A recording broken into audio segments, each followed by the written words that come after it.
Bueno, los saludo, les bendigo a todos, entonces, agradecido con Dios de la oportunidad de tener una escuela más, un taller más de esta escuela de oración. Es la número 12 ya. Hemos avanzado en esto de ir aprendiendo, sabiendo de que, bueno, Dios, en la simpleza de nuestro corazón, de nuestra vida, de las expresiones, aún desde los primeros momentos de la conversión, Dios sabe de qué tenemos necesidad, como dice el Salmo 103, Él sabe de qué tenemos necesidad y Él conoce que somos polvo. Así que no nos exige ciertos protocolos de entrada, pero la madurez hace que podamos descubrir cómo funcionar, cómo vivir una vida de oración y que esa vida de oración se convierta en algo efectivo.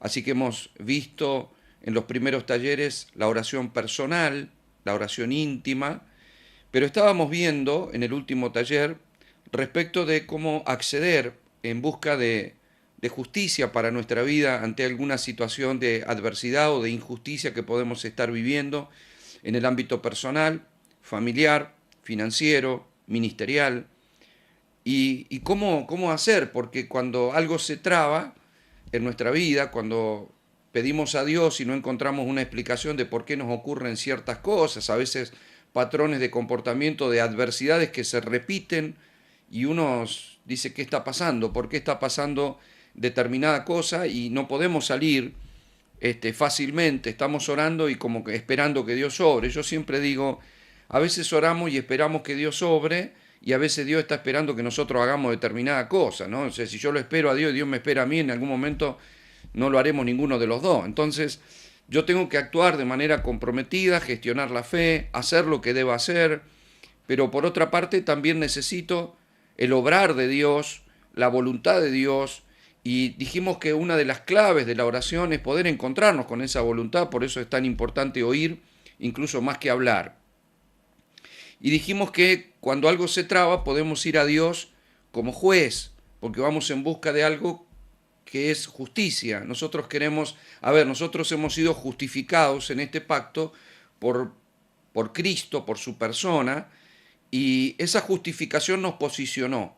Y en Él vivimos, nos movemos y somos, como dice Hechos 17:28, y a partir de ahí ese posicionamiento nos da una autoridad para reclamar, para pedir, porque estamos en Cristo, que no me estoy refiriendo a caprichos ni nada por el estilo, estoy hablando de queremos ver el avance de nuestro propósito. Cuando algo se traba, cuando algo no nos sale, bueno, es justo que se destrabe. Vivo en Cristo, estoy tratando de hacer la voluntad de Dios, Dios me habló algo, ese algo no ocurre, o de pronto encuentro la adversidad, y uno sabe, por un lado, que tiene que aprender de las adversidades, uno sabe que los procesos nos mejoran, lo hemos aprendido, pero bueno, cuando se sigue repitiendo, dice, bueno, ¿qué tengo que aprender? ¿O qué es lo que está ocurriendo?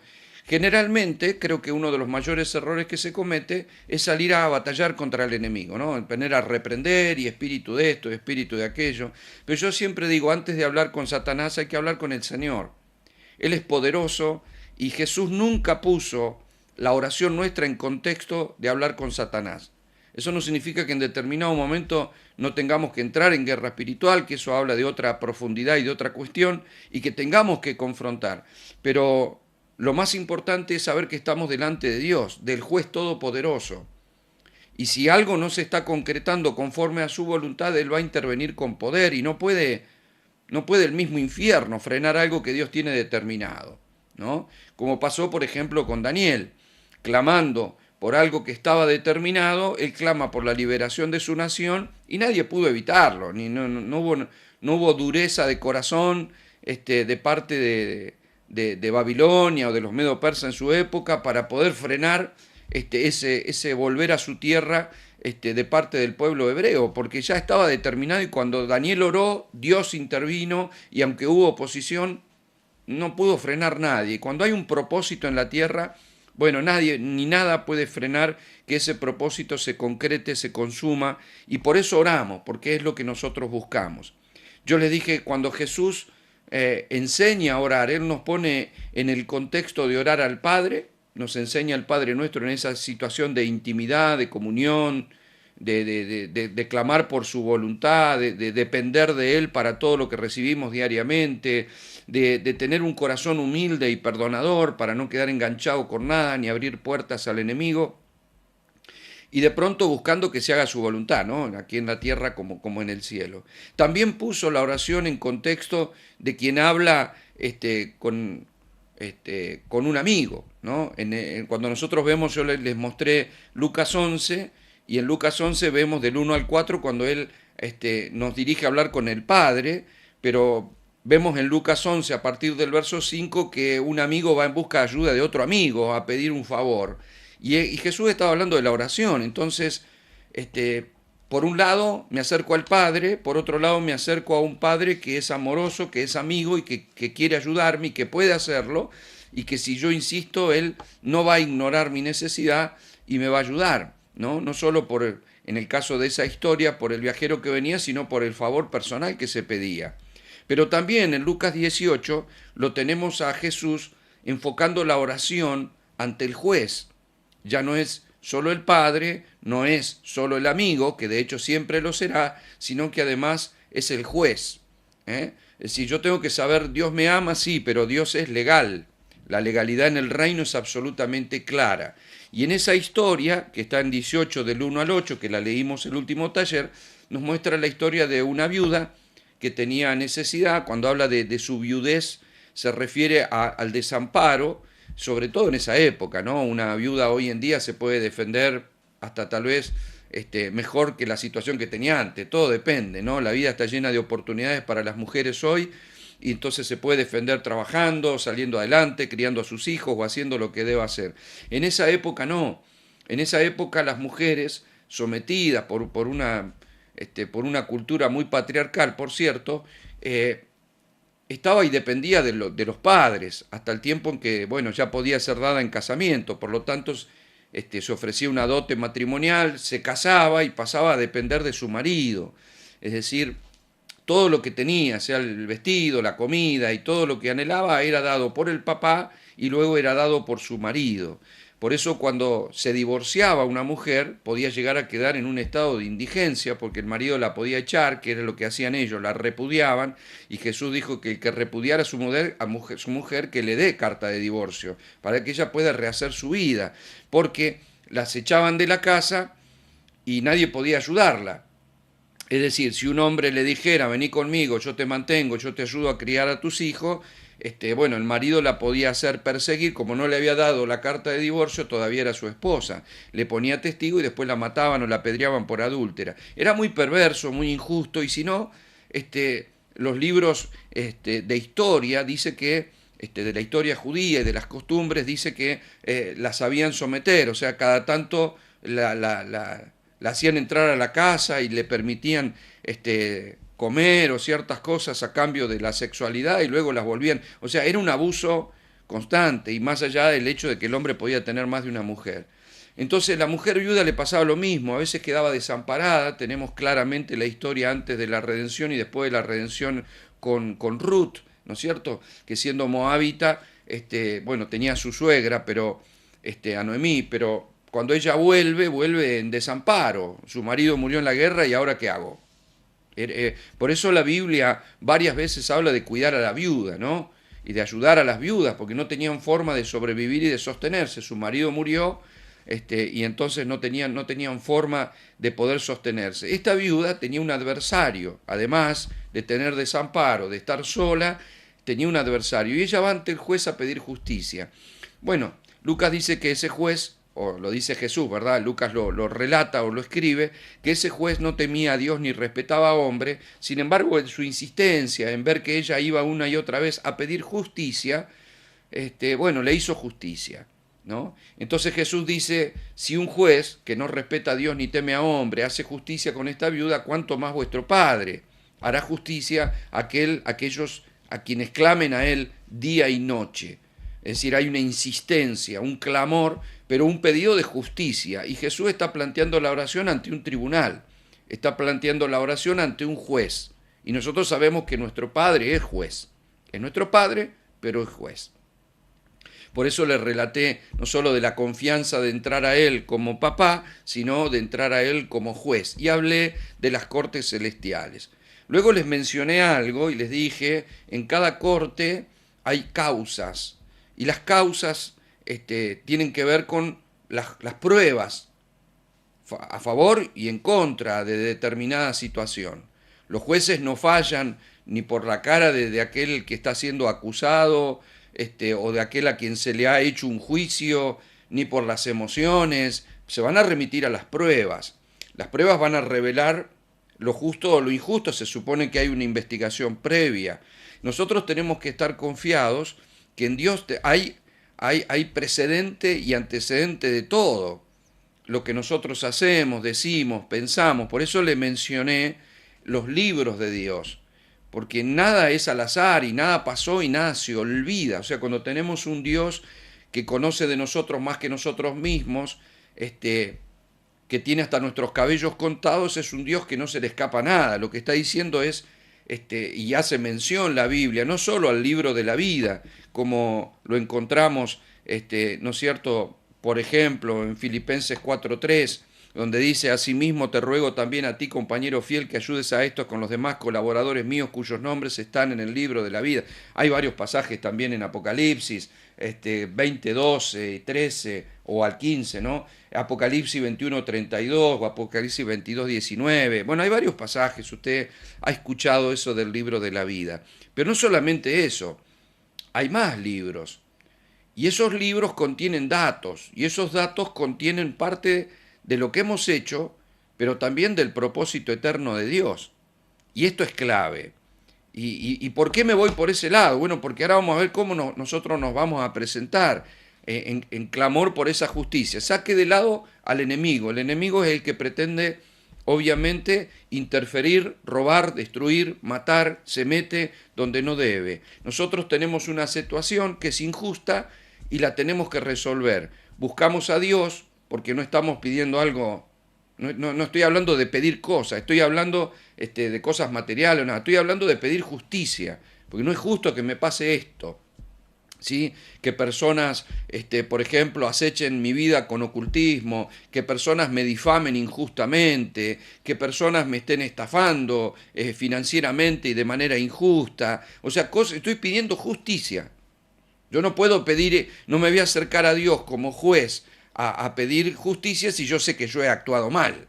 O sea, Señor, que no hablen de mí y yo sé que yo me comporté mal. O sea, le estoy pidiendo a Dios que sea cómplice conmigo del silencio de alguien para que no diga lo que verdaderamente hice, ¿no?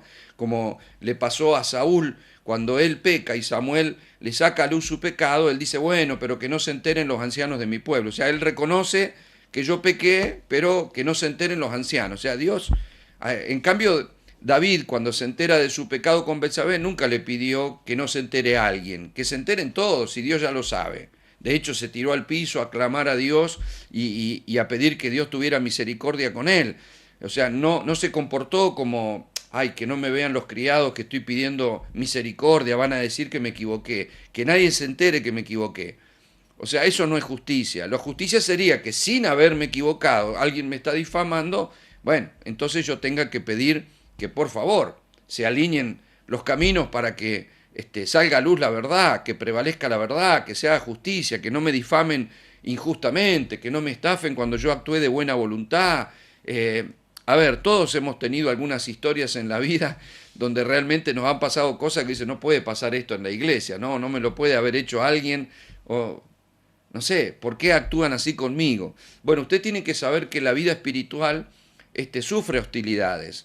Y de todos los ejemplos, por supuesto que podemos mencionar la iglesia del primer siglo, Pablo, los apóstoles, pero bueno, lo vemos a Jesús que nació como raíz en tierra seca, en la hostilidad aún desde su propio nacimiento, ¿no? Él nace y ya Herodes estaba pensando en ir a matar a los niños, es decir, ¿qué hice? Bueno, vivió en hostilidad, fue engañado, criticado, injuriado, o sea, injusticias. Nosotros vivimos en Cristo y Él dijo que si le pasó a Él, lo mismo nos iba a pasar a nosotros y que por la fe íbamos a ser perseguidos, que por la fe íbamos a sufrir situaciones de adversidad. Lo vemos claramente en la iglesia del primer siglo y hoy podemos vivir en el caso de ustedes, en el caso mío, en países donde hay una libertad de culto por ahora, tenemos libertad de reunirnos en un salón, de celebrar o de usar una red social para comunicar el Evangelio, donde pareciera no haber problema. Otros están sufriendo directamente la persecución y la prohibición. Y otros, aunque tengan la libertad, como nos puede pasar a nosotros, que aunque tenemos la libertad, igual sufrimos embates, no de prohibición, de otras cosas. ¿Sí? Cuando alguien nos ha difamado injustamente, esto que yo les platico ahora me ocurrió con personas que de la congregación se fueron difamándonos injustamente. Y parece que se había hecho una bola de nieve que cada vez era más grande y estaban usando Facebook para hablar cosas que son mentiras, estaban diciendo cosas que eran mentiras y nosotros nos mirábamos con mi señora y lo único que queríamos hacer era llorar. Decía, pero es injusto lo que están haciendo, es mentira lo que están diciendo. Entonces yo puse en práctica esto y fue absoluto. Lo que yo les planteo fue instantáneo. Nunca más a partir de ese día que yo dije, mi señora, yo voy a hacer esto, porque ya está, llegó, yo no es lo primero que hago, ¿no? Uno no le gusta andar visitando tribunales todos los días. Solamente en casos verdaderamente especiales, cuando hay una verdadera injusticia, cuando esa injusticia no solo afecta a nuestro ego, porque no era una cuestión de ego, nosotros vivimos en un pueblo, entonces toda difamación afecta a gente que tal vez ni te conoce, pero crea una manera de pensar porque le dijeron algo y vos decís, pero es injusto, o hablaron mal de la congregación y decís, pero es injusto. Y claro, alguien desparrama las plumas y después ¿quién las junta? ¿Verdad? Entonces decís, bueno, a mí no me importa porque es mentira, claro, pero la consecuencia después está. Entonces, como había un perjuicio contra la obra, nosotros clamamos. Automáticamente eso se cortó. Pero automáticamente, no hubo un más, hablar nada que no fuera porque Dios enmudeció. Entonces, no es la única vez, ¿sí? A partir de haber aprendido esto me doy cuenta de que cuando caminamos en justicia tenemos derechos y que no somos víctimas, excepto en situaciones donde Dios las permite por enseñarnos, por llevarnos. Por ejemplo, nosotros podemos ver hostilidad en la vida de Pablo y sus cárceles y sus situaciones, decimos, bueno, pero vivía en injusticia. No, había procesos, y procesos que Dios permitió, porque cuando, por ejemplo, naufragó, él tal vez estaba pidiendo al Señor que, por favor, si vos me estás mandando a Roma, que no pase esto. Y el Señor le manda un ángel, pero no lo libra del naufragio, le dice que se va a salvar.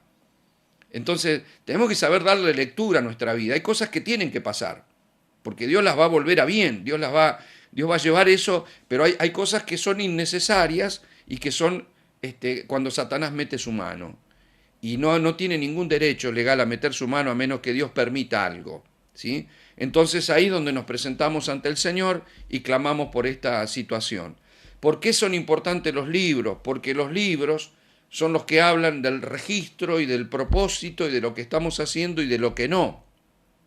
Porque si yo me he manejado mal y Dios tiene todo registrado, la Biblia dice que vamos a dar cuenta de todas las cosas. Por ejemplo, nuestras lágrimas derramadas, dice en el Salmo 56:8, mis huidas tú has contado, o sea, si huí, el Señor lo contó, pon mis lágrimas en tu redoma, y dice, ¿no están ellas en tu libro? Como diciendo, ¿vos anotaste cada una de las lágrimas que yo derramé? Evidentemente Dios toma cuenta de todo, ¿no? Dice si no las anotó en su libro, es decir, hay un libro para anotar lágrimas. Mire, nuestros dichos, Malaquías 3:16 dice, entonces los que temían a Jehová hablaron cada uno a su compañero, y Jehová escuchó y oyó, y fue escrito libro de memoria delante de él, para que los que temen a Jehová y para los que piensan en tu nombre. Es decir, hablaron y hubo un libro en donde se anotó lo que se dijo. Esto es claro porque, a ver, si yo me presento ante el tribunal a pedir justicia porque alguien habla de mí, resulta que yo también hablé mal de esa persona y también lo difamé, o sea, olvídelo de pedir justicia, pues no me va a salir bien, ¿no es cierto? Estamos ante un juez que tiene todo anotado. Entonces se entiende que lo que voy a pedir es justo y voy por derecha, o sea, yo soy inocente, ¿sí? Por eso es tan trascendente lo que nosotros hacemos, decimos, pensamos, vivimos. Fíjese, Mateo 12:36 dice, mas yo les digo, esto lo dice Jesús, que toda palabra ociosa que hablen los hombres, de ella darán cuenta en el día del juicio. Claro, uno dice, ¿cuántas veces hemos hablado, no? Por hablar. Y esas cosas, y usted dice, bueno, pero si son pecados, yo pido perdón, Dios las olvida. Perfecto, sí, no voy a ser condenado por eso, pero voy a dar cuenta. De hecho, cuando nosotros estemos ante el tribunal de Cristo, dice que vamos a dar cuenta de lo que hicimos estando en este cuerpo, sea bueno o sea malo. No dice que nos va a juzgar para salvación o para pérdida, ya somos salvos, pero vamos a tener que dar cuenta de lo que hicimos, de lo que dijimos. Dios lo sabe todo. Entonces yo no voy a ser condenado porque dije una mala palabra, pero ahí quedó, ¿no? Y dice, bueno, me arrepiento, ojalá se borre todo, pero bueno, hay cosas que los registros están, ¿no? Incluso aquello que tiene que ver con nuestro propósito, antes de que naciéramos. Yo les mencioné, ¿no? La revelación de Pablo, perdón, de saber que fue antes de camino a Damasco, que fue en el vientre de su madre, y que aún antes de la fundación del mundo el Señor ya había preparado un propósito para él. Bueno, David en el Salmo 139, yo se lo compartí el otro día, le refresco la memoria, dice, mi embrión vieron tus ojos y en tu libro estaban escritas todas aquellas cosas que fueron luego formadas. Es decir, estaba escrito lo que iba a ser formado. ¿Ve? O sea, Dios lleva un registro de lo que va a ser, de lo que va a ocurrir, ahora se lo voy a mostrar con Cristo, y lleva un registro de lo que está aconteciendo. Entonces, a Dios no se le escapa nada. Si voy a ir ante el juez, es como ir ante un juez a pedir que no me cobren una multa diciendo, no, pero yo estacioné bien, no es justo que me cobren una multa. Pero parece que ese juez tiene un libro, vamos a suponer que tiene una cámara donde estoy escrachado estacionando mal todos los días. Y el juez me dice así, que vos venís a pedir justicia. Bueno, quiero decirle que usted no estacionó mal un día, sino que estacionó mal varios días. Me saca todas las filmaciones o todo lo que está escrito en el libro y al final me sale más caro que no haber ido nada al juez y pagar la multa. ¿Me comprende lo que le digo, verdad? A Dios no se le escapa nada, absolutamente nada se le escapa al Señor. Por eso debemos tener cuidado porque nuestros hechos quedan registrados. Mire, Nehemías 13:14 dice, acuérdate de mí, oh Dios, en orden a esto, y no borres de tu libro mis misericordias que hice en la casa de mi Dios y en tu servicio.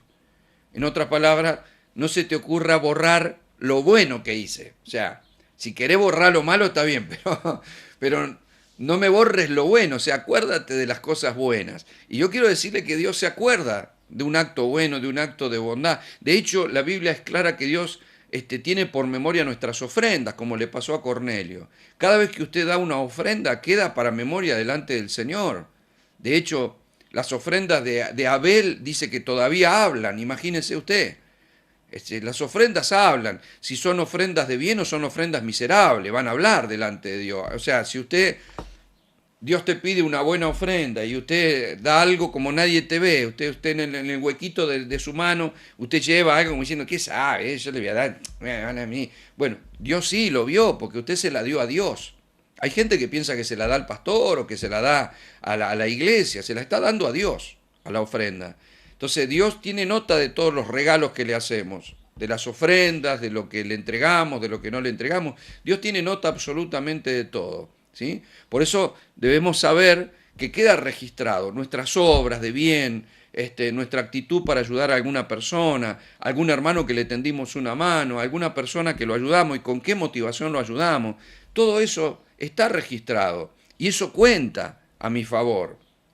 Ante una situación financiera, cuando yo he cumplido de limpio corazón con Dios, no he sido avaro, no he andado retaseando nada, o sea, Dios lo sabe. El día que algo se me traba y yo me presento ante el Señor y digo, Señor, yo he sido fiel en esto. O sea, tú tienes memoria de que yo no soy una persona que ha actuado avaramente, yo he ayudado a gente necesitada, le he dado a quien le he tenido que dar y con la obra nunca cerré la mano, porque me presento con una causa ante el juez. Entonces, ahora si se me traba lo económico, pero vengo mal, ¿cómo me presento a decirle? Sí, no, tenés razón, tengo que presentarme más para arrepentirme y terminar condenado que para hallar justicia delante del juez, porque me comprende, ¿verdad? Entonces, usted recuerda cuando en Mateo 18 cuenta Jesús la historia de este hombre a quien un rey le perdonó una deuda que era impagable, teniendo que quedar detenido, ¿no? Y teniendo que pagar esa deuda, como era impagable para él, el juez hizo misericordia y lo perdonó. Pero este hombre después acechaba a otra persona, reclamándole una deuda, por supuesto, mucho menor, y le decía que no, que lo iba a hacer meter preso y le quería cobrar sí o sí. El juez, que era el rey, los reyes eran jueces en su tiempo, eran los que administraban justicia, escucha que este está hostigando al otro para que le pague y lo manda a llamar y le dice, ¿acaso yo no te perdoné todo? O sea, no hice misericordia contigo. Usted tiene que saber que una cosa es justicia y otra cosa es misericordia. La misericordia va mucho más allá. O sea, la misericordia tiene sus pies sobre la gracia, que es el favor inmerecido. O sea, te tendría que haber condenado, tendrías que haber pasado tu vida en la cárcel, pero yo te perdoné, porque me plació perdonarte, hice misericordia. Resulta que vos querés con otro hacer justicia. Le dice, por lo tanto, átenlo, llévenlo, entréguenlos a los verdugos hasta que pague el último cuadrante. Quiere decir que ese acto en el que él reclamaba que le paguen la deuda, porque usted diría, pero es justo que yo reclame la deuda, ¿o no? Ese hombre iría a reclamar la deuda y dice, yo no quiero hacer misericordia con vos, yo quiero que me pague, a mí me pagás. No dice la Biblia de que esa deuda no era cierta, no dice que le quería sacar plata porque sí, le quería cobrar una deuda. Ahora, convengamos en esto, podía haber justicia en esa deuda, pero el rey con él había hecho misericordia. Entonces, como él lo hostigaba, dice, bueno, vos querés justicia, listo, entonces átenlo bajo verdugo y que él también pague, porque también es justo. ¿Qué le quiero decir con esto? Hay situaciones en donde si a mí Dios me ha perdonado y yo extiendo perdón porque, bueno, está bien, sí, hay gente que actuó mal o se comportó mal, pero no voy a pedir justicia porque sería como pedir castigo para esa persona, porque no está afectando mi vida, ni está afectando la obra, ni está afectando el propósito. ¿Comprende la diferencia? Sí, sí, yo tengo gente que ha hablado mal de mí, yo no ando reclamando justicia ante el trono del Señor. Ahora, cuando eso afectó la obra, cuando veo que no paran, que están, bueno, Señor, quiero que se enmudezca, o sea, ya está, hasta acá llegó porque es injusto todo lo que está diciendo. Pero no lo salgo a hacer con cualquiera. ¿Por qué? Porque no ando pidiendo justicia, que Dios cierre la boca de todo el mundo, porque, a ver, yo también puedo haber hablado y Dios a mí me la perdonó. Entonces, usted comprende cómo funciona el tribunal, es un ida y vuelta. O sea, yo vengo a reclamar, pero si tengo los papeles mal, o sea, no te presentes ante el juez porque el juez va a decir, bueno, ya que vino, quiero decirle que usted tiene una factura impaga por acá. O sea, vos querés que alguien actúe de determinada manera y te pague una deuda, pero ¿qué pasa con las deudas que vos no pagaste? ¿Comprende cuál es el problema? Dice, no, porque yo le vendí el auto y el tipo a mí no me lo paga. Y Dios te va a decir en el tribunal, está bien, pero acá tengo anotado que usted se quedó con esto, con esto, con esto, que no pagó en este almacén, que no pagó esta ropa, que no devolvió este cheque, que no cubrió esto, que no hizo lo que debería hacer. Entonces, termino más humillado que otra cosa. ¿Comprende lo que le digo? Por eso cuando ponemos en orden nuestra vida, cuando hacemos todo eso redunda para bien, eso trae sobre nuestra vida justicia, porque vamos a vivir en justicia, no solo por la justicia de Cristo, porque hay gente que abusa de yo estoy en Cristo, yo soy justo, porque no, está bien, pero una vez que yo camino en Cristo, tengo que ir ordenando mi vida, tengo que hacerme responsable. Yo siempre le digo a los hermanos, si usted no puede pagar una deuda, compró algo, no lo puede pagar nunca, doble en la esquina para no pasar por ese lugar y haga 5 cuadras más para que no lo vean y no. Y si golpean la puerta de su casa, no la atienda que me vienen a cobrar. No, si usted es un hijo de Dios, es un hijo de la luz. Si usted es un hijo de la luz y se le complicó pagar una deuda, usted tiene que ir a poner la cara como buen hijo de Dios y decir, mire, yo tengo toda la intención, yo quiero pagar la deuda, no he podido, se me ha complicado, así sea de a poco, yo se la voy a pagar porque vengo a hacerme cargo, no quiero huir. Yo si tengo que pasar todos los días, si le deje $1, voy a pasar todos los días porque yo necesito estar a cuenta con Dios y decirle la verdad, se me complicó, pero tengo que poner esto, ¿sí? Entonces Dios me va a respaldar. Ahora, cuando me hago el distraído, y no cumplo como hacen algunas personas, y no, todo eso está registrado, mi amado. Dios lo sabe. ¿Qué importa si el dueño del lugar no lo sabe? Y dice, se habrá ido de la ciudad, que no lo vemos por ningún lado. Y Dios sabe si está escondido atrás de la puerta. O sea, está como Adán, no queriendo que Dios te encuentre. No, O sea, Dios sabe absolutamente todo. Mire lo que dice Apocalipsis 20. Dice, y vi un gran trono blanco y al que estaba sentado en él, delante del cual huyeron la tierra y el cielo, en ningún lugar se encontró para ellos. Y vi los muertos, grandes, pequeños, de pie ante Dios, y los libros fueron abiertos, y otro libro fue abierto, el cual es el libro de la vida. Yo se lo mencioné el otro día porque quise y quiero remarcar nuevamente esto. Los libros fueron abiertos, no un libro, los libros. Y además estaba el libro de la vida. Y fueron juzgados los muertos por las cosas que estaban. Quiero que quede claro, los libros están, los libros existen. Los libros que vio Daniel, ahora lo vamos a ver, en su tiempo, los vio Ezequiel, los vio Juan, los vio Zacarías. O sea, Daniel 7:9, si usted tiene su Biblia a mano, mire lo que dice. Estuve mirando hasta que fueron puestos tronos y se sentó un anciano de días, ya sabemos quién es, ¿verdad?, cuyo vestido era blanco como la nieve, y el pelo de su cabeza como lana limpia. Su trono llama de fuego, y las ruedas del mismo fuego ardiente. Un río de fuego procedía y salía de delante de él. Millares de millares le servían, y millones de millones asistían delante de él. El juez se sentó y los libros fueron abiertos. Esto no lo vio, estamos hablando de Daniel, amado. Una visión celestial. Daniel vio al juez y vio a los libros. Lo vio Ezequiel, lo vio Juan, lo vio Zacarías. O sea, tenemos que cobrar dimensión. Esto es real. Lo que nosotros vivimos. Usted recuerda en el antiguo pacto, los reyes tenían un libro de las memorias. Todos los reyes llevaban su libro de memorias de las cosas que pasaban. Tenemos un claro ejemplo en Esther, cuando el rey, un día que estaba aburrido, porque como no tenían Netflix, cuando estaban aburridos los reyes, le leían las cosas que habían pasado en su reino. Y de pronto le leyeron que hubo una confabulación para matarlo y que Mardoqueo lo había librado de esa muerte. Entonces dice, ¿qué hicimos con Mardoqueo? ¿Cómo que está anotado que Mardoqueo me salvó la vida? ¿Y qué hicimos con ese hombre? No hicimos nada, no, dice, no, tráiganlo, paséenlo, honrenlo, pónganlo en ropas reales, llévenlo en un caballo y en un carruaje por todo el pueblo, diciendo, este hombre salvó. O sea, esa recompensa, esa honra, le llega a Mardoqueo porque estaba anotado en los libros del rey. El rey hizo memoria y recordó que lo había librado de la muerte y luego lo honró. Dios te honra.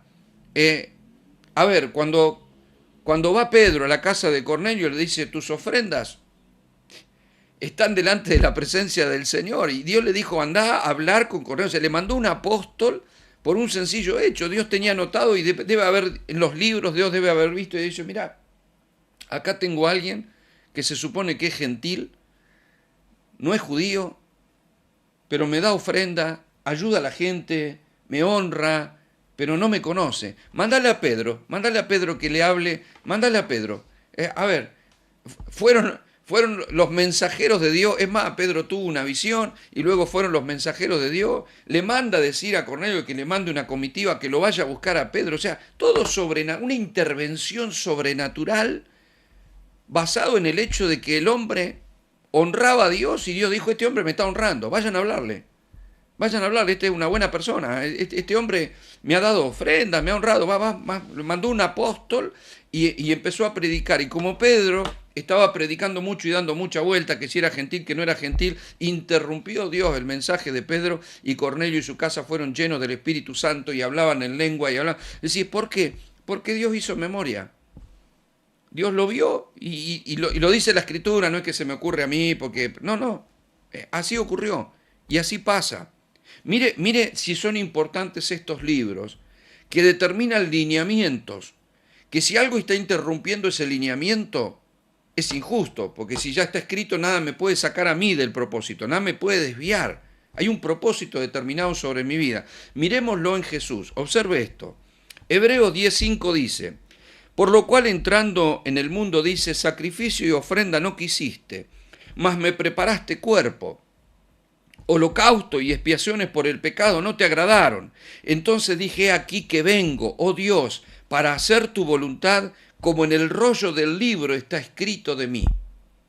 En otras palabras, Jesús no vino sino a cumplir con lo que ya estaba escrito. No solo porque proféticamente ya estaba dicho por Isaías, no solamente en los libros proféticos estaba ciertamente la voluntad de Dios explícita, sino que hay libros que habían determinado un propósito.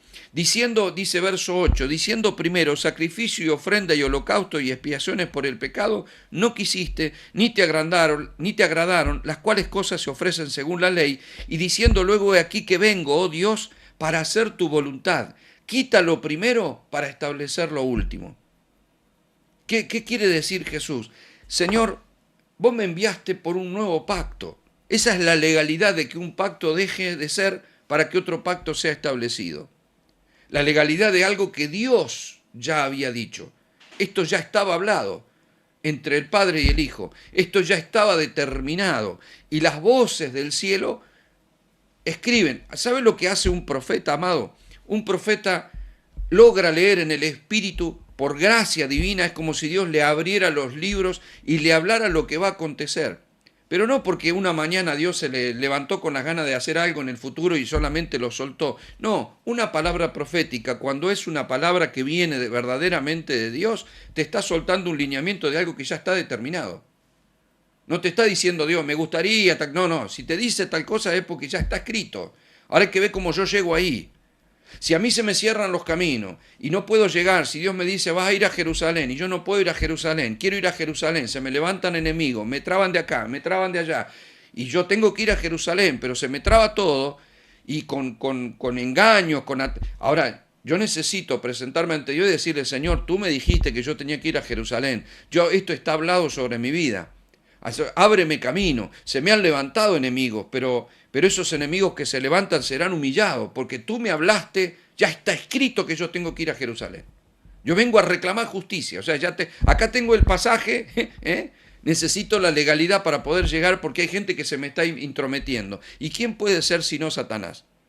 Ahora, si los emisarios de Satanás tratan de evitar algo que está escrito de mí, lo cual hicieron con Jesús, no lo pueden concretar cuando está escrito y vos caminás en justicia.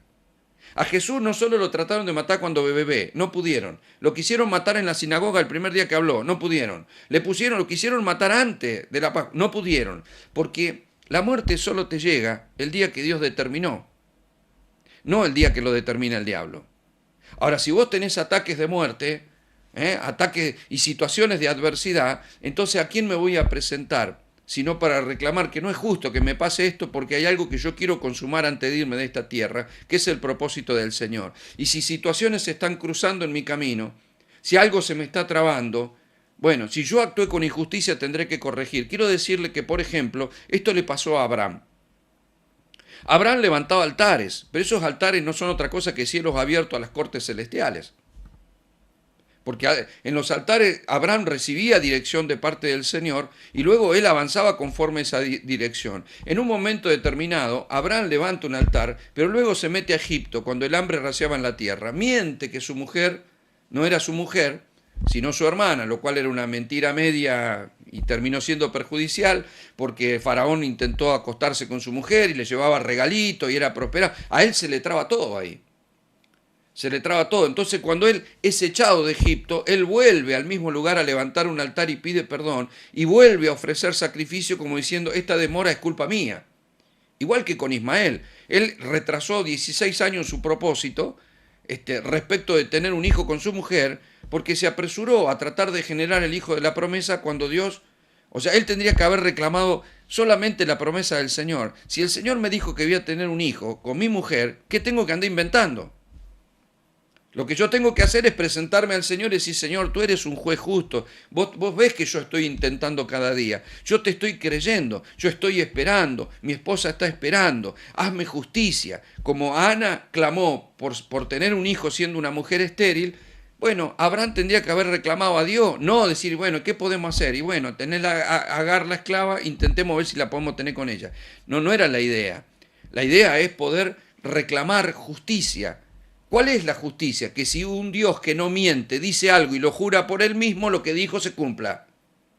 Eso es justicia. A ver, si alguien a mí me dice que me va a vender una casa, que me la venden tanto, yo pago el precio, pero la casa no me la entregan, yo voy ante un juez a decirle, esta persona me dijo que me entregaba la casa y no me la está entregando. O sea, está mintiendo. Ahora, ¿qué va a reclamar el juez? Que me entregue la casa porque el mentiroso es el culpable. Entonces, imagínese si el que te habla algo es Dios, que es la verdad viva. Te habla Dios y lo que a Dios te habla no se está cumpliendo. ¿A quién va a reclamar?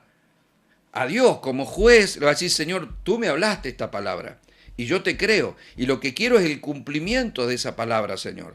Ahora, es muy fuerte ir a pedir el cumplimiento de la palabra a Dios si yo ando entre Arabia y Jerusalén. ¿Me comprende? Si yo ando ahí, ¿no es cierto? Vengo quemando goma porque ando mal, ando los derrapes, no hago lo que digo. Como muchas personas a veces yo he escuchado que me dicen, sí, yo sé que Dios tiene un llamado para mí y Dios me ha dado cosas lindas, pero bueno, y le ponen excusas a Dios. ¿A qué juez te querés presentar? Porque el día que vos te presentes ante las cortes celestiales, Dios te va a decir, sí, muy lindo todo, pero yo te estoy pidiendo a vos hace unos años que te estoy pidiendo esto y siempre me estás dando vuelta que cuando tengas tiempo, que cuando tengas plata, que cuando se te acomode, que cuando pongas el negocio, que cuando... O sea, vos me venías a pedir que yo te escuche, vos me estás escuchando a mí, vos querés que yo haga algo porque yo lo hablé y yo no te hablé y vos no lo hacés, ¿o qué? Comprende, ¿verdad? Por eso es tan trascendente una vida de justicia. No basada en mi justicia personal, sino en Cristo, es claro, pero lo que yo haga o no en la obediencia con Cristo es clave. Por eso Él dice que el que quiere seguirlo, que tome su cruz, que se niegue a sí mismo y que lo siga. ¿Comprende? O sea, yo ahora vivo en Cristo, pero permanecer en Él es vivir conforme a su voluntad. ¿Para qué? Para tener un derecho, para ser una persona justa, que a veces me equivoco, pero soy justo en Cristo y no estoy abusando de ese privilegio. Hay personas que hablan de la gracia, pero viven como se les da la gana, terminan siendo una desgracia, porque abusan de la gracia. La gracia no es para seguir pecando, como dijo Pablo, sino para deshacernos del viejo hombre y vivir conforme a la voluntad del Señor. ¿Me comprende, mi amado? Entonces, ¿qué debo hacer? Reclamar cuando hay justicia en lo que yo estoy haciendo y no se me está cumpliendo. Mire, Daniel 10:21 dice, pero yo te declararé lo que está escrito en el libro de la verdad, y ninguno me ayuda contra ellos sino Miguel, vuestro príncipe. En otras palabras, hay una declaración y Daniel en su oración hace un reclamo. ¿Comprende, verdad? ¿Por qué? Porque ya estaba escrito en el libro de la verdad. No es el libro de la mentira, no. A mí me habló Dios y en el libro de la verdad ya está escrito que el pueblo será liberado después de 70 años. Así que lo que estoy hablando, no estoy hablando porque lo leí en el diario. Lo saqué del libro de la verdad. Tú me dijiste, punto. ¿Ve? Isaías 43:25, mire qué hermoso esto. Yo soy el que borró tus rebeliones por amor de mí mismo y no me acordaré de tus pecados, dice el Señor. O sea, yo he borrado, te estoy justificando, yo he borrado. Ahora escuche, hazme recordar, entremos en juicio juntamente, habla tú para justificarte. Tu primer padre pecó y tus enseñadores prevaricaron contra mí. Por tanto, yo profané los principios del santuario y puse por anatema a Jacob y por oprobio a Israel. En otras palabras, a ver, si te presenta ante el juez, hacé tu alegato. Presenta tu causa. Haceme recordar si hiciste algo bueno. Porque yo estoy teniendo la voluntad de borrar, porque si no, no te dejaría ni entrar a la corte. Vos estabas recondenado, no solo te amé, te perdoné, sino que te justifiqué borrando y sepultando tus pecados en el fondo del mar. Ahora vivís en Cristo. Eso no significa de que no te vea. La Biblia dice que Dios está airado contra los impíos todos los días, amado. Dios es un Dios de amor, pero aborrece al pecado y aborrece al pecador que lo ejecuta. Aunque Dios ame a su creación, el pecado lo repele. O sea, eso de que, a ver, yo entiendo que nosotros tenemos una famosa frase, ¿no? Dios ama al pecador aunque aborrece al pecado. Todos la hemos dicho, pero esa frase la dijo por primera vez, o uno de los que hizo famosa esa frase fue Mahatma Gandhi, un hinduista. No está en ningún versículo, si usted la busca por ahí. No está. Es más, él dijo una frase parecida que luego se le atribuyó a Dios y algunos creen que está en la Biblia. Sí, está bien, Dios nos ama, pero dice que Él está airado contra el pecado, creo que está en el Salmo 7, verso 11. Está airado con el pecador cada día. Entonces Dios es un Dios, a ver, no es un Dios malo, enojado, no, no. Él es un Padre bueno, Él es amor en su esencia. La obra redentora de Cristo nace del corazón del Padre. O sea, Dios es un Dios de amor, pero amor no es eh, licencia para comportarme como quiero, porque Dios es un Dios justo, mi amado. Por eso Él habla de tener temor, porque Dios es un Dios de amor, también es fuego consumidor. O sea, es un juez justo. Esto no es para manipular a nadie ni meterle miedo, ¿no? Porque el amor, perfecto amor, echa fuera ese temor, el miedo. No, es un temor reverente, donde nace el principio de la sabiduría, donde reconocemos, donde nos arrepentimos, donde nos alineamos, porque lo que estamos buscando es poder alcanzar la presencia del Señor sabiendo que hay registros de todo. Entonces yo no puedo decir, bueno, este hizo algo mal y yo lo he hecho peor. Por eso es tan importante hacer las cosas de manera correcta para poder acercarnos al Señor como debemos acercarnos. Ahora, hay algo clave que quiero mostrarle. Isaías capítulo 2, versículo 1, dice, lo que vio Isaías, hijo de Amós, acerca de Judá y de Jerusalén. Acontecerá en los postreros tiempos que será, dice, confirmado el monte de la casa de Jehová como cabeza de los montes. Habla de un monte confirmado, dice, como cabeza de todos los montes, y será exaltado sobre los collados y correrán a él todas las naciones. Y vendrán muchos pueblos y dirán, venid y subamos al monte de Jehová, a la casa del Dios de Jacob, y nos enseñará sus caminos y caminaremos por sus veredas, porque de Sión saldrá la ley, de Jerusalén la palabra de Jehová, y juzgará entre las naciones. Es un monte que va a ser puesto como cabeza de todos los montes, y juzgará entre todas las naciones. Reprenderá a muchos pueblos y volverán sus espadas en rejas de arado y sus lanzas en hoces. No alzará espada nación contra nación, ni se adiestrarán más para la guerra. En otras palabras, va a haber desde ese monte, cabeza de todos los montes, juicio y además poder sobre las naciones de la tierra incluso.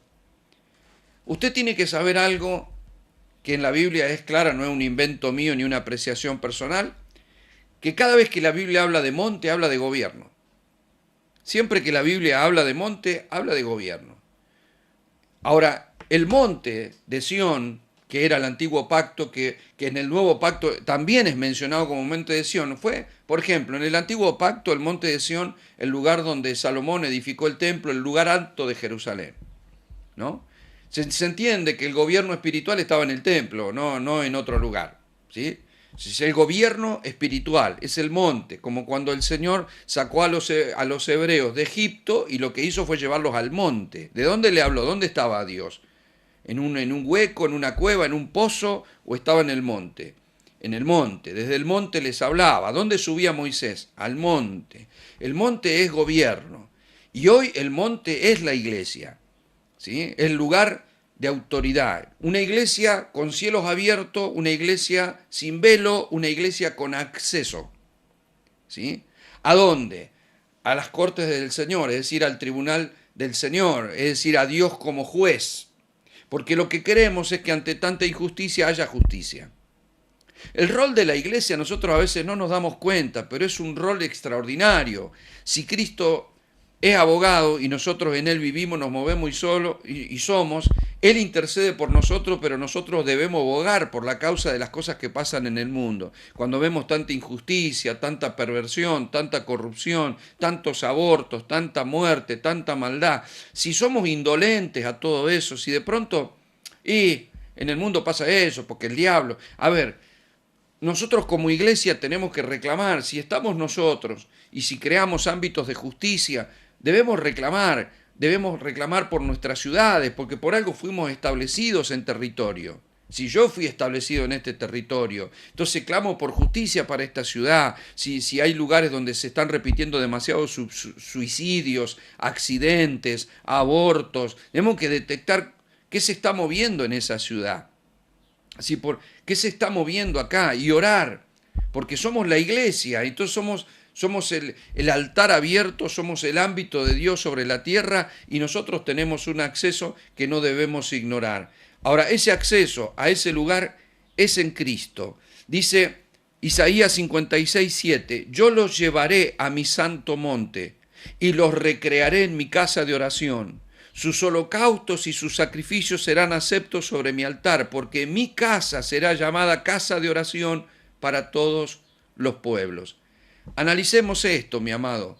Tenemos un acceso a esas cortes. Yo no estoy hablando porque sí, entrar a las cortes celestiales como algo místico y raro. Estoy hablando de que nosotros tenemos acceso. Yo los llevaré a mi santo monte. No está hablando del monte de Sión. Después, bueno, hoy no tengo más tiempo, pero usted lo puede leer en Hebreos 12, lo vamos a compartir la semana que viene. Yo los llevaré a mi santo monte y los recrearé en mi casa de oración. Sus holocaustos y sus sacrificios serán aceptos sobre mi altar, porque mi casa será llamada casa de oración para los pueblos. En otras palabras, nuestra oración es el acceso para buscar justicia, porque monte es gobierno, desde donde se pueden enjuiciar naciones, situaciones, circunstancias. Nosotros tenemos acceso en Cristo, nosotros podemos hacerlo. Nosotros tenemos que saber que ese acceso es por gracia, pero estamos posicionados. Yo cuando empecé a congregarme recuerdo haber escuchado en más de una ocasión predicar el Salmo, por ejemplo, el Salmo 24, que no es el único que tiene esta expresión, pero dice, ¿quién subirá al monte de Jehová? ¿Y quién se sentará en el lugar santo, el limpio de manos y puro de corazón? El que no ha elevado su alma a cosas vanas, ni jurado con engaño, él recibirá bendición de Jehová y justicia del Dios de salvación. Es decir, el que suba al monte encontrará justicia. ¿Qué es el monte sino gobierno? ¿Qué es gobierno sino justicia? Es decir, si tenemos un Dios que es rey, que es juez, subir al monte es poder entrar a esas cortes celestiales. Ahora, cuando yo escuchaba esas predicaciones te llevaban a tener una cierta determinada conducta para subir al monte, y entonces te hablaban de limpiar las manos, que eran las obras, y de tener un corazón puro. Yo quiero decirle que nosotros ya estamos en el monte. Por eso tenemos que encontrarnos posicionados. Cuando dice, ¿quién subirá al monte de Jehová? Nadie subirá. Uno solo, Cristo. Pero Cristo subió y abrió un camino vivo y nuevo para que todos entremos y salgamos por él, porque Cristo es el acceso, es el único. ¿Quién subirá al monte de Jehová? Al monte verdadero, Cristo, no hay otro. Cristo. ¿Y con quién estamos nosotros? ¿Qué somos? ¿El cuerpo de quién? De Cristo. ¿Y quién se sentará en el lugar santo? Y Cristo fue el único que se sentó en el lugar santo. ¿El quién? Cristo, que es limpio de mano y es puro de corazón. ¿Comprende? Por eso, ese es nuestro posicionamiento y desde ahí nosotros debemos reclamar nuestra justicia. Los saludo, mis amados, les bendigo, espero que haya sido este taller de bendición y vayan meditando esto para que la semana que viene podamos sumergirnos un poco más todavía en esto y encontrar resultados contundentes. Bendiciones para todos.